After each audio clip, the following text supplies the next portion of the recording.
Good evening, everybody, and welcome back to Red Devils TV. Now, before we get into today's video, I just want to quickly remind you, please subscribe to the channel if you are new. It's completely free, and also leave a like on the stream. It really helps out the channel. Today, I've got a very special guest in Charlie, who has his Chelsea fan channel called Blue Brothers podcast, and his link is in the description down below, so please go and check him out. Leave a sub as he continues on his road to 10k subscribers. He's absolutely smashing it this season and a massive inspiration of mine. So anyway, we'll get right into it. Charlie, how are you doing this evening? Yeah, mate. All good, all good. Yeah, glad. The games are coming thick and fast now, so it's always an enjoyable time as a fan. Lots to talk about, lots going on. So yeah, mate. Looking forward to the game tomorrow. And yeah, let's kind of see what happens. But I haven't won at Old Trafford for 10 years. It's a long time. And we haven't beaten you in the league since 2017. So despite the problems at United and everything that's going on there, doesn't seem to matter what sort of form Chelsea arrived to Old Trafford in over the years. We just haven't been able to get the win there. So that's got to change tomorrow. But yeah, I'm all good, mate. Yeah, good to hear that. I mean, like you said there, talking about United and Chelsea's history, especially over the last few years, it's kind of been, we're kind of bogey teams for each other. It's either always a draw or United just scrape the win at the moment. But well, it's not at the moment, but in previous games that we've faced each other, I mean, the first game that comes to my mind is the RASHFORD free kick in the Carabao Cup. There's just so many moments where United either just clinched the win, or like last season, for example, where Casemiro was very late header to equalise the game. There's just too many moments like that with the United and Chelsea, and no doubt there's going to be fireworks in this game. Both managers seem to be under pressure. I mean, Pochettino's a bit more lenient than the pressure Erik Ten Hag's currently under. But what would you make of Pochettino's first season so far? Do you give him time? Does it bother you that him being an ex-Spurs manager is managing your club now? Because obviously I know the rivalry in London between Spurs, Arsenal and Chelsea. But how do you value your first season under Pochettino? I think, look, obviously we're not where we want to be in terms of league position. That's abundantly clear. We don't want to be sitting 10th after 13 or 14 games. That's absolutely not where we want to be. But at the same time, I think Pochettino's come in. I think he's done well. The team are a lot fitter. There's an identity of play. There's a style. We're scoring a lot more goals. We're creating a lot more chances. Things are improving 100%. But we need to get more points on the board, and we need more results. Our performances have been better than the table suggests, but ultimately the table doesn't lie. We've not been able to get over the line in certain games, which is why I was really pleased with Sunday that we managed to dig in, show some fight, and get ourselves over the line despite having to play with a man less for almost an hour. So yeah, I think he's doing well. I think players are improving, players are adapting to his methods, and we've played some good football this season. We've shown we can go toe-to-toe with the best sides in the league. We beat Spurs. We had a very good game with Manchester City. Obviously, we're crap against Newcastle. We dug in against Brighton, who are a decent side. And you know what? In this run, people were giving us no chance of winning any of these games. And we've lost one game against Brighton, Man City, Spurs, and Newcastle. We've lost just one of those. People were saying we're going to lose three or even all of them. So I think we're doing well. But there's always room for improvement. And the one thing that's missing is going on a run of wins. Like, we need to string sort of 3-4 wins together, and then we'll soon close that gap on the top 4, top 5 spaces. Like this week's massive for us. Obviously, Brighton at the weekend we won, Man United tomorrow night, and then Everton away on Sunday night. This is a huge week for the club, and these are 2 games. Despite our record at United, these 2 games and Everton, they're both very winnable. And we win those 2 games. You then got Sheffield United next at home, Newcastle in the Carabao Cup at home, and then you've got Palace and Luton to finish the year. So, there's potential with the run of games we've got that we could win every single one of those games. I'm not saying we will, but, we're within touching distance. We're close to clicking and going on a run of results that will propel us up the table. So I'm pleased with what Pochettino's doing. I think it's doing a good job. It's a difficult job, for sure, with the amount of young players. The whole club's been reset from top to bottom in the space of about 18 months. We're making progress, but there's still a lot more work to do. But I think we can be cautiously optimistic about this side, that we're heading in the right direction, and good stuff is coming. Yeah, I mean, obviously, as a United fan, I do like to try and be a neutral and do like to hear that it is going well for other clubs, unless you're Man City or Liverpool. But no, in all jokes aside, Pochettino is doing really well. And I remember before United appointed Erik Ten Hag, Pochettino was one of them names that was going to take over Man United after he got sacked from PSG. But, Erik Ten Hag ended up being the United manager and was appointed. But Pochettino's always been a very underappreciated manager in the Premier League. He did really well for Spurs. I think he's definitely going to build something special with Chelsea. He's got the youth behind it, and we've seen what Pochettino does with the young players. You saw what he did with the likes of Harry Kane in his early days at Spurs, as well as Dele Alli before his disaster struck. But I feel like what Pochettino's also building is going to be special. And you said it yourself, you're going toe to toe with big teams like the Spurs, at Postecoglou's Spurs. You've got Pep Guardiola's Man City, who are probably favourites to win the league still, despite their poor run of form at the moment, with their injuries. So, it does seem to be that you could come to Old Trafford tomorrow and get a result, because I'd say that we've been saying this for the last probably about 4 months now for United, that it's the best time to play Man United, because every week we think it's going to get better, but it's still like terrible, sloppy performances from United at the moment. And how we're in the position that we are really, really confuses me, because it feels like we've had a very decent season, like points wise, but it's just been miserable all season long, in my opinion. And it's been a very painful to be a United fan this season. So obviously, you said before about how Chelsea normally struggle, but do you think that you can pick up a result against United tomorrow? Oh, we absolutely can, yeah, for sure. Yes, we've got 10 players missing for this game, and Kunku's still not quite ready yet. Lavia's still not ready. Obviously, got Conor Gallagher suspended. Reece James and Cucurella are both back from suspension, so that's obviously a boost as well. We absolutely can. It's just going to be what version of Chelsea is going to turn up. Are we going to get a continuation of the side of the performance against Brighton, or are we going to see something similar to what we saw against Newcastle? There's still that little bit of the element of unknown, the lack of consistency still within this side. It's getting better, but that is still there. I absolutely think we can win. I mean, to be honest, we couldn't beat Ole's Man United, which is poor from us.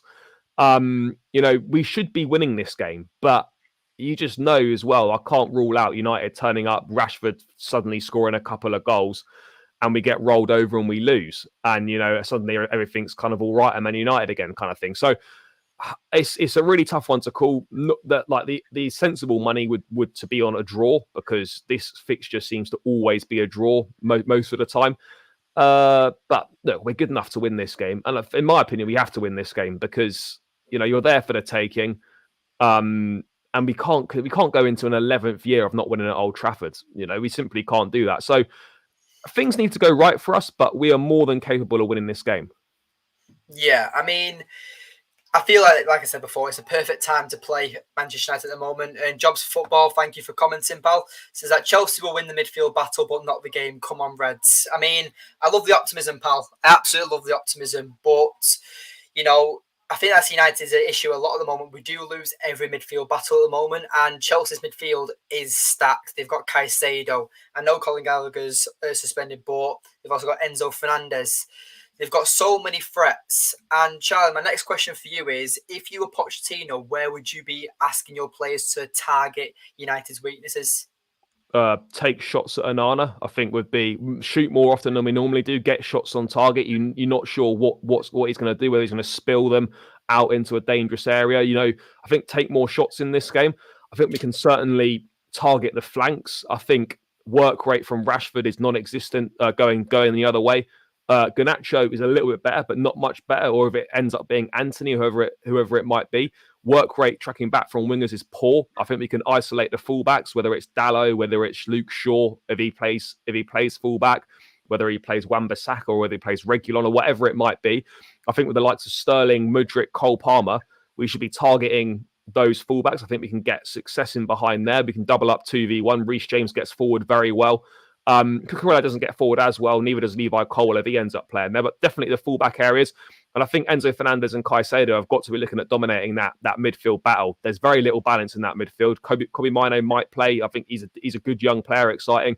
I don't rate Scott McTominay at all. I don't see what he offers. Eriksen's obviously out. Bruno don't get much defensively from him. So I think target the fullbacks because they're not going to get help from the wingers. And that midfield battle, there's no excuses not to be winning that midfield battle because United's midfield at the moment is just all over the place. Yeah, I completely agree with you. It's so easy to play through. I watched you against Newcastle. I've watched United a few times this season. It's just the midfield is so easy to pass through. Yeah. There's way too much space in our midfield at the moment, and the title says it that Erik Ten Hag needs to drop Rashford, but I also wanted to include Scott McTominay in there. Now, I don't know how many times I have to say this, and I like Scott McTominay, but he's an impact player at best. He should not be starting for Man United because against Newcastle, he had 33 touches in the entire game that he played. That is embarrassing. As a box-to-box midfielder, that's probably the player you need to be taking the most touches or making the most passes. McTominay just leaves his space, drives forward and gets into the box for a cross or a low cross, whatever, and tries and scores a goal. We did it against Galatasaray last midweek or this time last week. And yes, it pays off when he scores a goal. But midfield work, he's terrible. And I don't see what he offers for us. And I understand right now we're very short in selections for players. But with the likes of Scott McTominay, it's like playing with 9 men, by including Rashford as well. It's like playing with a man down. It's so bad at the moment. And Erik Ten Hag in his press conference today has turned around and said that he's going to be pretty much picking the same team he did against Newcastle. So that will consist of the likes of Onana, Wan-Bissaka, and everyone who played against Newcastle pretty much, because I don't think he's going to change it because Erik Ten Hag is very stubborn with this. And I think he's going to get himself sacked. I don't want to see Erik Ten Hag sacked because there's so many leaks now coming out of the dressing room. Erik Ten Hag banned some members of the media today to stop to be involved in the press conference. I do back the club for banning people in the press conference because they do just ask ridiculous questions at times. But it is under Ten Hag's request, which is why they have been banned. So it's an absolute embarrassment the way United have been run at the moment. And Erik Ten Hag is not helping himself at all. He's saying that we were fatigued against Newcastle, but I'm not being funny. Marcus Rashford had a week off because he was suspended for European. So his last game was our last game in the Premier League. So fatigue my ass is what I'm saying pretty much. But I think right now there's a massive pressing issue as well. We've already labelled the midfield battle. I mean, even as a Chelsea fan who hasn't watched every single game of United this week, you already know where to target us. It's easy to pass through the midfield. You know to target our fullbacks. You know to hit us with pace and quick momentum, fast build-up football. That's our issue at the moment. And United, there's no chemistry. There's no cohesion. It's an absolute mess.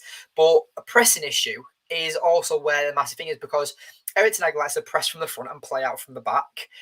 But we have the likes of Rasmus Højlund or Martial playing at striker at the moment. We don't know who's going to play. I think it'll be Rasmus Højlund, but again, I can't guarantee it. And Martial's just built like a poppadom. He might have a few run of games, but then he'll also break and then be out for a few months. It is embarrassing, but I'll ask you now with the Chelsea news, what should we expect from Chelsea? I know you've said that where you target and stuff, but how do you think Pochettino will set up against United? I think much of the same from what we've seen this season. Obviously, injuries and suspensions will pretty much make this team picks itself. Really, I think. The main selection issues are whether you're going to bring Cucurella back in for Levi Colwill at left back. That for me is the only decision that we need to make. The rest of the team picks itself because of who's out through injury and suspension.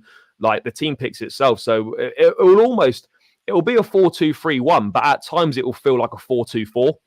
It'll be Enzo and Caicedo sitting in that pivot. Jackson leading the line, or Jackson or Broja. I think Broja was poor when he came on against Brighton, so it probably will be Jackson again. Sterling one side, Mudryk the other side, Cole Palmer floating in that 10. And then the back line kind of picks itself, James, Silva, Badiashile. I mean, it'll be interesting whether he drops the Sassy or whether he makes a change at centre-back. I'm not too sure. I mean, Thiago Silva hopefully will play, but will he start all 3 games in a week at his age? I don't know. It doesn't make sense to rest him for the Everton game because there's a week off after that until Sheffield United. So if you were going to rest him in one of these games, you would rest him for this one. but I just can't see that happening. So, look, for me, the Chelsea team pretty much picks itself. There won't really be any surprises in there. Yeah, I mean, you've said it yourself. There might be a few changes, but again, the team picks for itself. And I wish I could be saying that as a United fan, but I feel like Erik Ten Hag, we already know the team's going to go for, and it's a team that's completely incorrect. Wan-Bissaka. I mean, Varane. I don't care what's happened off the pitch at this point. He needs to start playing him, because when you're dragging Luke Shaw out of position and playing him left centre back to partner Harry Maguire, you're just asking for trouble. Playing Dalot at left back, he can't use his left foot. You see him when he has to make a pass, he has to always bring it onto his right foot. It's embarrassing. Like Cancelo for City a few seasons ago, he was right-footed but played at left back, but he had either his Trivela cross or he could use his left foot. I don't know what Ten Hag's going for at the moment, but it's an absolute mess when it comes to tactics, and we're somehow getting the wins over the line. We are doing all right in the league. European, I will scratch that off. I mean, we're out of the Carabao Cup. Our only chances for, trophy this season is probably the FA Cup if we have a good run, but I just can't see us, succeeding anything this season. Last season was so promising.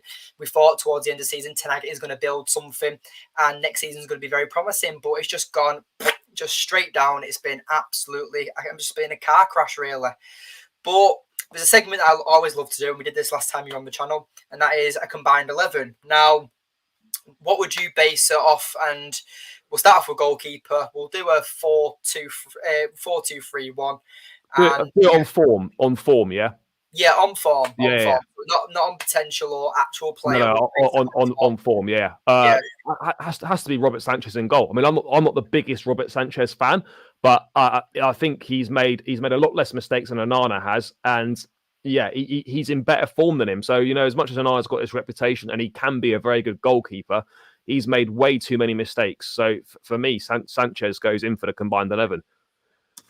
Yeah, I mean, I am going to back Onana in this case because he is joint clean sheet record holder at the moment with Sam Johnson for Crystal Palace. Now, I know it's a bit of a myth because United have scraped a few 1-0 victories, and that's what's accumulated and built up this clean sheet. But I still think that Onana's the better keeper. I do like Sanchez. I think that he was very decent for Bryce. I don't think he's the quality of keeper Chelsea should have. I think he's a perfect backup for you guys, but I feel like you guys are really missing that proper goalkeeper between the posts. So I am going to back Onana because I'm going to back my own player. But, Sanchez isn't a bad shout. There are worse keepers you can compare to Onana. I can see why you want to put Sanchez in because he is a decent goalkeeper. But Onana at the moment has a bit more of a mistake in him. But I will back Onana. But obviously this is where we're going to disagree. But right back, it has to be Reece James. Yeah. I do like Wan-Bissaka. I think Wan-Bissaka is the best one-on-one defender when it comes to fullbacks and tackling in the world. I think he's absolutely sensational with that. But Reece James is probably, when fit, one of the best fullbacks in the world. Not even in the Premier League. I think he's one of the best fullbacks in the world. But due to injuries, he's out quite a bit. And that's really held back his potential because I feel like if he had the injury record of someone like Trent Alexander-Arnold, no doubt Reece James will be talked about one of the best fullbacks in the world. He'll be in by the team of the year. He's one of the best fullbacks in the world, and he's still 24, 25. So he's still a bit younger than that. He's been around. He's been around for a while. Yeah, but yeah, I still don't think he's that old. Let me just have a quick look. I think he's 23. Right. Okay. So with Wan-Bissaka, I think Wan-Bissaka's 24, 25. He'll be 24 in a few days. So yeah, 24. Right. Basically. Okay. So obviously with the likes of Wan-Bissaka and Dalot, there's no comparison there. I just feel like that, what Reece James all day. That I have to go with that, and that's me not being biased. Centre backs. I don't see how any Man United centre backs getting a team. This is what I was going to say, because if we are basing it off form, then I will say Harry Maguire. Maybe Maguire, because he has been nominated for Player of the Month. Exactly. I think that's a fair thing to say. I think you could probably make a case going Thiago Silva and Maguire on form, just because Badia Shield's not been back for that many games. He's been back Yeah, for a couple of games. I think that's probably fair. Thiago Silva and Maguire. yeah, because I feel like one like Thiago Silva, he's constantly like, he's just like your savior. He doesn't look like he's getting any younger. Like people compare, like say that Casemiro's legs are running out, but you got someone like Thiago Silva who's about 4 or 5 years older than him, but he still looks like he's in his prime. Thiago Silva's a brilliant centre back, and I feel like with all the young players you've got in your squad as well, he's a massive, massive like voice and role model to them young players. But for me, Maguire and Thiago Silva would be my options. But I don't know if you want to try and get another Chelsea player in there. And No, I think I mean, look, on form, I think it's hard to argue against Maguire. But if we were generally speaking just on ability, then it would be one of the Chelsea centre backs in there. But I think on form, it's probably fair that Maguire is in there. Would you not say Varane? It's not played. Not played, right? Okay. He's got no form because he's not getting picked, which is mad. Yeah. Well, we'll go to left back now. Now, for so many years, I've always debated Chilwell and Shaw, and I've always gone for Shaw. But he was pretty much Chelsea fans were demanding him to be sold. But Cucurella, what a turnaround he's had this season. You guys almost let him go on loan to us for the season because we had left back injuries and we went for Regulon instead. And Cucurella's just completely turned it around. He's made that spot himself, and I think he's an established first team starter for you guys. But I might be wrong. But what are your thoughts on Cucurella so far this season? He's been exceptional this season. It just goes to show that sometimes you need a little bit of luck in football. You get Reece James injured, you get Malagusto banned, and then you get Ben Chilwell injured as well. And suddenly Cucurella's got a chance in the team that he probably wouldn't have got if everyone had stayed fit. And he's taken that chance. Banned? Sorry, I didn't know Gusto was banned. When he got sent off against Villa. Oh, right, okay. Yeah. So he had that opportunity to get into the side, and all you can do as a player is make the most of your opportunity, and he's made the most of it, and he's been brilliant in all the games that he's played this season. Obviously, he missed the Brighton game through suspension, and for me, as much as Colwell has done all right, and he got a goal at the weekend, Levi Colwell's not a left back, and despite Man United's wingers not being in good form, the attack not being in good form, when you've got quality players like any half decent winger up against Colwell, it just doesn't happen. You see how easily that young lad from Brighton just cut inside him. We'll be playing against better quality wingers tomorrow night, even though they're not in the best form. It's better quality, so I'd be playing Cucurella. I think he's done better. He's better than Cole at left back. He's a natural left back. Yes, he doesn't get forward as much. You don't get as much attacking threat from Cucurella as you do from Ben Chilwell. But defensively, I think he's a lot more sound. And I think he's been better than the Man United left back options this season. Shaw's not been back 2 minutes yet. And yeah, for me, and he's done better than Colwell. So I'll be making a case for Cucurella to go in.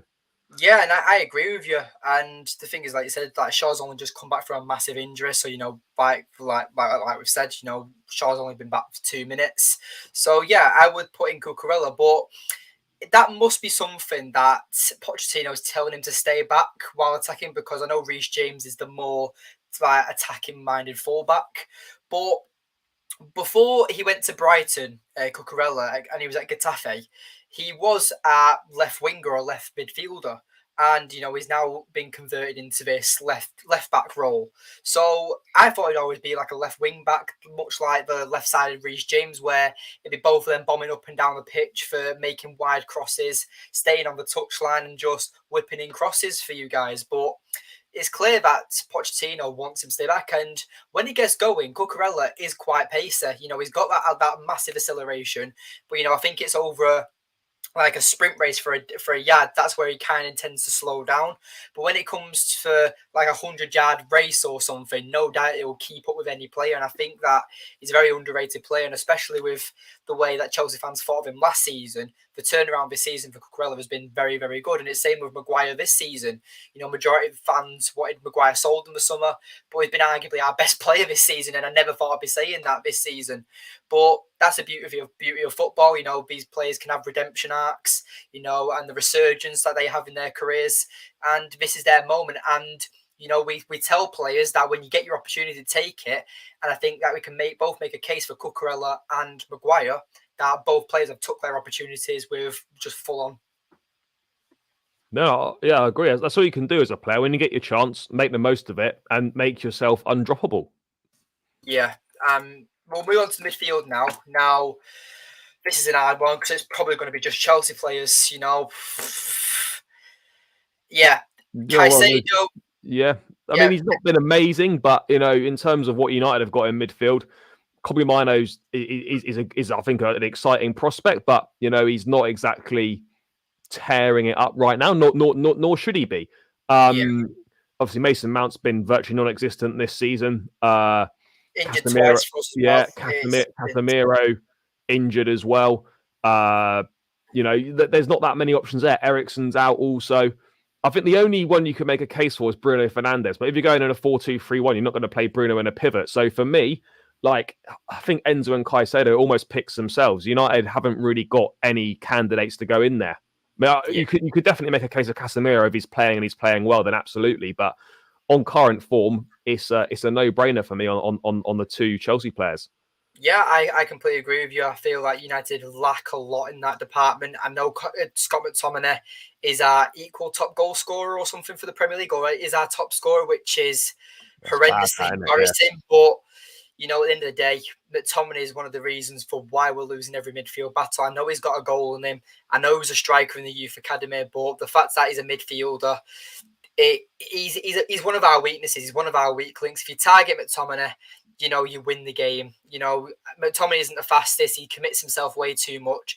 And when McTominay goes forward, he forces Bruno to stay back in his position because he just leaves a massive gap on the right-hand side of the midfield or centre of midfield. It's embarrassing, and and Bruno Fernandes as well. I don't know why Bruno isn't telling Scott McTominay just to get back and stay back, because Bruno Fernandes is at his best when he's on that edge of the box, pinging passes to the wider players, or he can make a killer cut pass and cut right through any team's defence because he has that eye for like it's like Hawkeye, in the Avengers. He has that perfect precision and accuracy with his passes.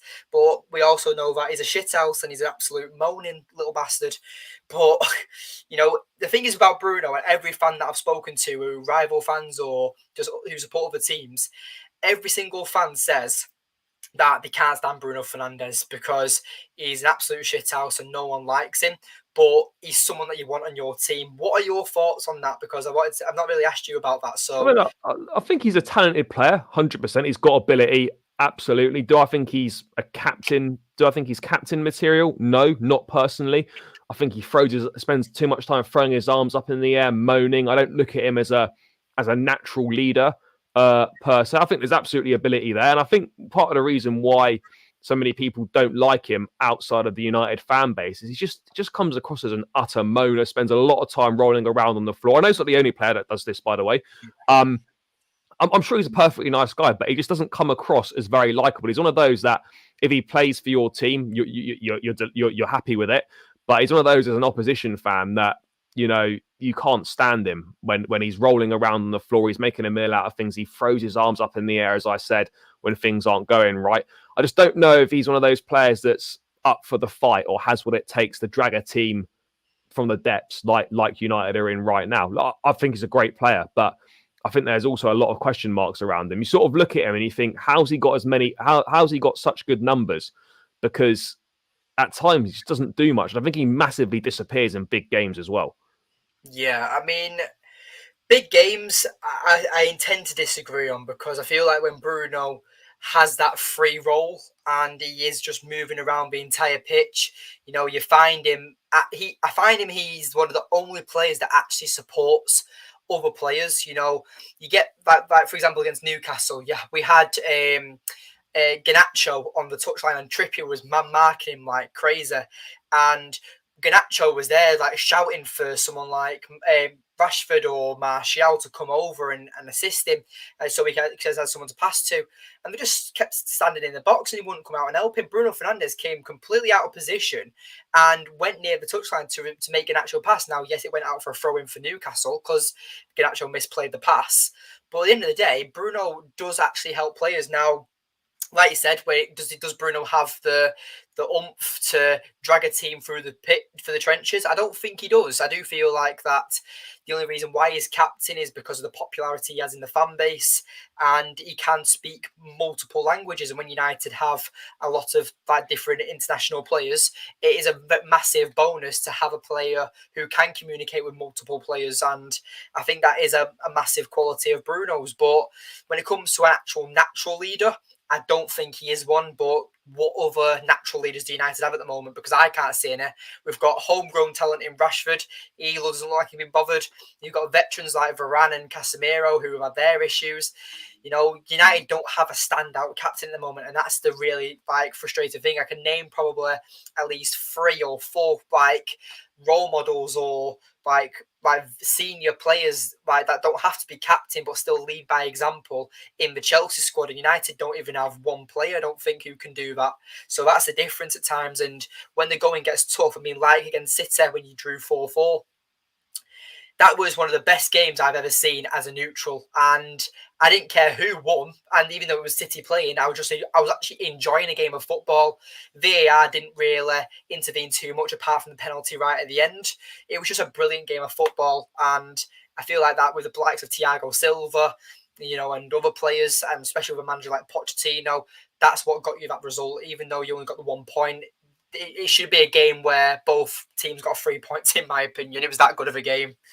But Simon, thank you for your comments, saying that Roy Keane, back in the day, live on telly, screamed at a player that's shitting when he messed up. Guess what? Which player that was? His game. I'm not sure. You'll have to let me know in the comments back down below. But Roy Keane, I think he kicked off with everyone, to be honest. So Roy Keane was an absolute psychopath. But again, do you want a captain like Roy Keane in today's game? Because the game's changed now. I don't think a captain like Roy Keane would last in this modern day football. But yeah, we'll move on to the number 10 position. Now, this pains me to say, but I can't put in Bruno Fernandes. I'm going to have to put in Cole Palmer. I feel like that, and I can see you smirking already. Yeah. But No, I think again, I know Conor Gallagher's a midfield player, and he's obviously suspended for this game, but he has basically played as a 10 this season, and he has been very, very good.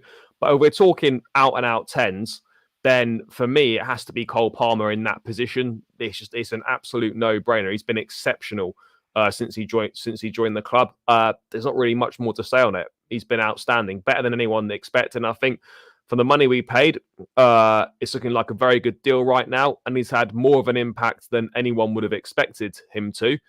And right now, he's looking like one of the signings of the summer. It's simple as that. He's in this team, probably the easiest one to pick.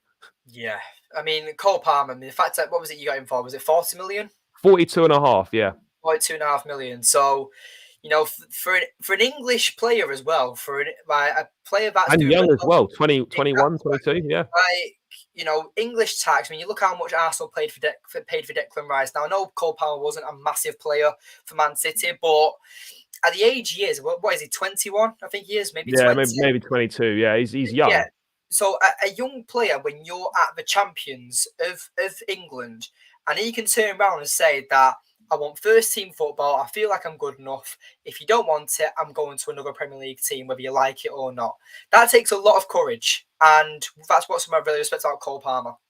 Now, obviously, he was a United fan growing up, and I would love Cole Palmer at United. I liked him at City, but he is a Chelsea player. But in this combined 11, it has to be just a Chelsea midfield. United's midfield is just getting completely outrun, outworked, outmuscled, out everything. We have been absolutely terrible. We're literally like a porn star's cock without the blue pill. There's so much potential there, but it's just an absolute waste at the moment. That's exactly what we are at the moment, just a waste of potential. And I'm absolutely fuming with our recent performances. Wingers, I'm going to have to say it's going to have to be Chelsea players. Look at United's attack, have done nothing. Rashford scored 2. I think Jackson's got more goals than your whole attack combined, or it might be level now that maybe because of Rashford's penalty, it might be level. But Jackson's got more goals or the same goals as your whole attack combined. You can't make any case. It has to be Sterling and Mudryk on the wings.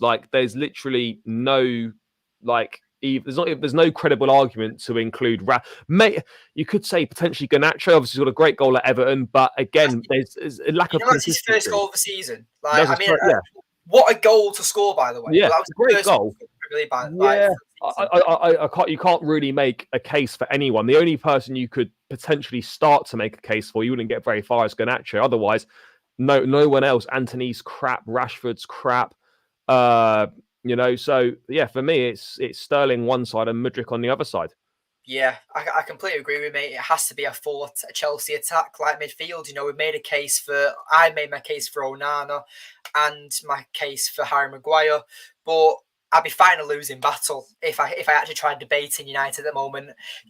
If we weren't basing it off form, you could say the likes of Garnacho as a higher ceiling than Mudryk, or Rashford is a better player than. You can't really say with Sterling, but Sterling, I think, is a brilliant player. I really like Sterling, but the likes is that I know United are above Chelsea in points, but United, our games are scrappy. When the games that you guys are winning, you win by clear. You have been the better team in the game. Like, the only clear-cut performance I've been happy with this season is Everton, when we won 3-0. That was probably our best performance of the season. And we're just leaking way too many goals in at the moment. So it has pretty much been just a full Chelsea 11. We've got Harry Maguire in. I'm still going to stick with Onana because I feel like that's, like I said before, Chelsea do lack a proper goalkeeper. I know Sanchez is decent, but I just back Onana all the way. But yeah, Chelsea have got the better squad at the moment, and that's just the reality at the moment. And as a United fan, it pains me to say, but that's it. That's all I have to say at the moment. But score predictions, pal. You see, I'm going to say United win 1-0. I think it's going to be a game much like the Newcastle game where Hughes dominates us. But with recent history, Hughes haven't won at Old Trafford for so many years. And I feel like it's just going to be one of them games where United just get a lucky counter-attack goal or get a penalty. I feel like you guys will play us off the park, but with the United crowd of Old Trafford, I feel like hopefully we can encourage and motivate our players just to get the win. If anything, I'd say that the more realistic one is 1-1, but I can see myself United winning this 1-0. I'd like to say I disagree, but I could certainly see that happening. But I've got to back Chelsea. I think we're in half decent form. We play better football than you. We create a lot more chances. We score more goals. But again, we've got to shake off the Old Trafford curse. 10 years no win. That can't go into 11 years. So for me, I think it'll be a close game. I'll be totally honest. I think the most likely outcome's a draw, but I'm gonna tip us for a narrow 2-1. 2-1. Well, Simon Davis has said that in the comments there. 2-1 Chelsea. Sorry, Dan. You don't have to apologise, mate. It's opinions. I'm not fully confident United are going to win. I've just got that feeling. I don't know whether it's faith, delusion, mental health. I don't know what it is at the moment, but United have definitely punished me in one way or another. But yeah, I'm going to stick with my 1-0 win for United. You've said 2-1 Chelsea. So United are guaranteed to score one goal, but if both are combined. So, I just feel like that Harry Maguire is going to have a brilliant performance, another man of the match performance. But yeah, Charlie, thank you for joining me this evening. I really appreciate it. Do you want to just plug where we can find you on your channel? Yeah, absolute pleasure, mate. No problem at all. Anytime. Yeah, mate. My channel, it's on the screen now at Blue Brother CFC. Yeah, past 7K last week or something. So on the road to 8K now. So if you're not subscribed, make sure you do. And I do stuff over on Chelsea Fan TV as well. So those are the two places you'll see me most. Right, well, thank you for joining me, Charlie. Obviously, no doubt we'll talk for when United have to go to Stamford Bridge. But yeah, enjoy the game tomorrow. I know you're going to Old Trafford. I don't know if I'm getting a ticket yet or not, but if I am, then hope I might see you there. But yeah, thank you for joining me this evening. Remember to subscribe to Charlie if you haven't already. And come on, guys, we're on the road to 1,000 subscribers. Please subscribe to the channel. The forfeit. If we get to 1,000 subscribers before Christmas, I'm eating one of them ghost chili Dorito things. For someone who eats a chicken korma, I'm going to absolutely cry my eyes out. But thank you for watching. I really appreciate all the support. Thank you for the comments tonight. We have been a bit quiet tonight, but for the regulars who do normally comment, I really appreciate all your support. So thank you for watching. Have a good evening, guys, and take care. See you later.